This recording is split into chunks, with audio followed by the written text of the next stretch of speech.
নিজে দেখেছি আসলে যে মানুষের কতখানি দুর্ভোগ। আমরা যখন যাই পুরো রাস্তাঘাট পানিতে জলাবদ্ধ থাকে, লোকজন বাড়ি থেকে বের হতে পারছে না, রান্নাবান্নার সমস্যা, সব কিছুতে সমস্যা। অনেক ক্ষেত্রে দেখা যায় আমাদের কয়েকটা স্কুল কলেজ এরকম জলাবদ্ধ হয়ে গিয়েছিল যে সেখানে আমাদের আছে সবাই এই জলাবদ্ধ সমস্যা থেকে মুক্ত পাবে, আমাদের লোকজনটা ভালোভাবে খেয়ে পড়ে বাঁচতে পারবে। আমাদের প্রত্যাশা আসলে এইটুকুই, আমাদের জনগণ বা আমরা কেশবপুরবাসী, আমরা মনিরামপুরের লোকজন বা আমাদের অভয়নগরের লোকজন, তাদের চাওয়া পাওয়াটা আসলে সীমিত। এই যে দীর্ঘ 8 মাস তারা জলের মধ্যে থাকে, জলবদ্ধ অবস্থায় থাকে। এখন পর্যন্ত আমার কেশবপুরের কয়েকটা লেফটেন্যান্ট কর্নেল মামুন রশিদ উপস্থিত আছেন কেশবপুর, অভয়নগর এবং মনিরামপুর উপজেলার ইউনো মহোদয়, এছাড়া এলাকার সুদীজন।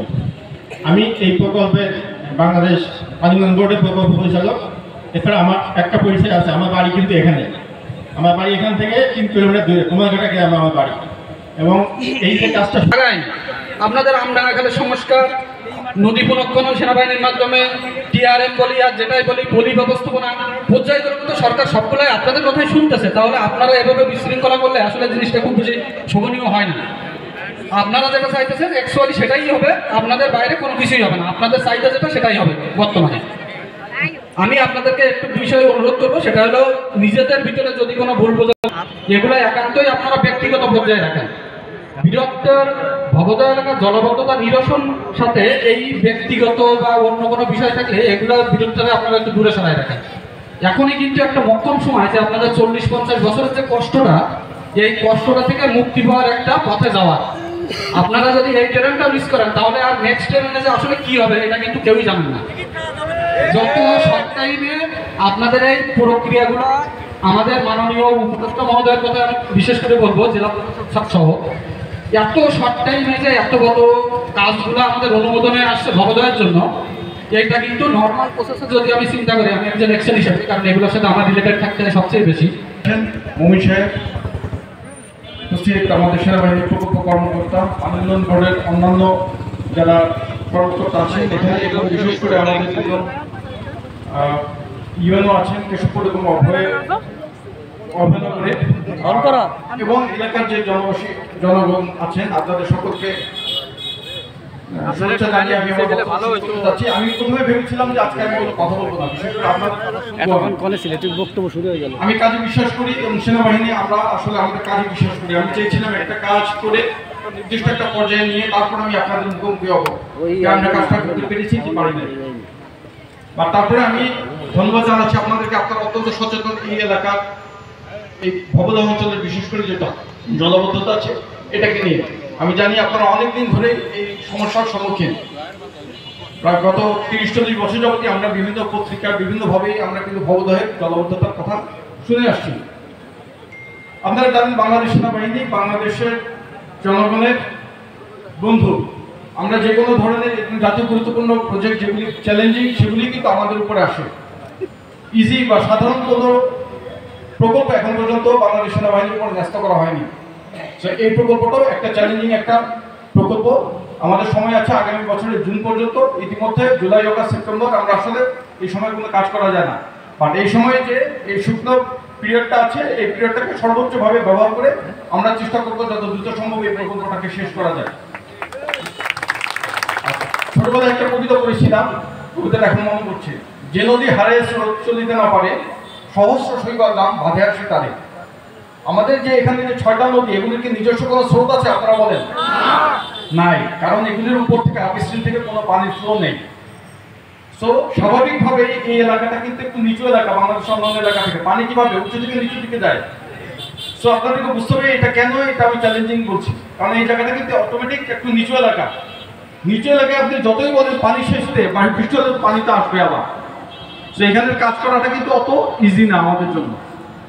এবং আপনারা জানেন গত 30-40 বছর যাবৎ আমাদের বাংলাদেশে এই IWM থেকে আরম্ভ করে অন্যান্য বিভিন্ন প্রতিষ্ঠান প্রচুর এটা নিয়ে পানি উন্নয়ন বোর্ড পড়াশোনা করে, স্টাডি করে, ইঞ্জিনিয়ারিং পয়েন্ট অফ ভিউ থেকে তারা বিভিন্ন সময় বিভিন্ন ধরনের প্রকল্প নেয়। এই প্রকল্পগুলির মাধ্যমে তারা কাজটা করার চেষ্টা করে। এখন আমি তারপরেও এটা মহান আল্লাহকে ধন্যবাদ জানাচ্ছি এবং গণপ্রজাতন্ত্রী বাংলাদেশ সরকারকে ধন্যবাদ জানাই এই ধরনের একটা জাতীয় গুরুত্বপূর্ণ একটা প্রজেক্টে বাংলাদেশ সেনাবাহিনীকে সংশ্লিষ্ট করার জন্য, এবং যথাসাধ্য আমরা চেষ্টা করব আমাদের যে আন্তরিকতা, আমাদের যে পরিশ্রমের মাধ্যমে আপনাদেরকে যেন এই ভবদহ অঞ্চলে জলাবদ্ধতা থেকে আমরা ইনশাআল্লাহ যেন আমাদেরকে মুক্তি দিতে পারি। এক্ষেত্রে আপনাদের সহযোগিতাও আমাদের একান্তভাবে কাম্য।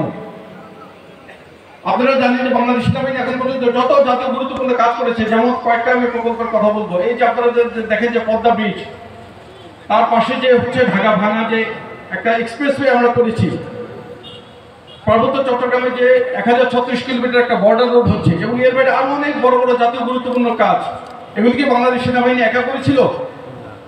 না, আমাদের সাথে আমাদের কিছু বেসামরিক ডেভেলপমেন্ট পার্টনার বলি, উন্নয়ন সহযোগী, তারা কিন্তু আমাদের সাথে কাজ করেছে।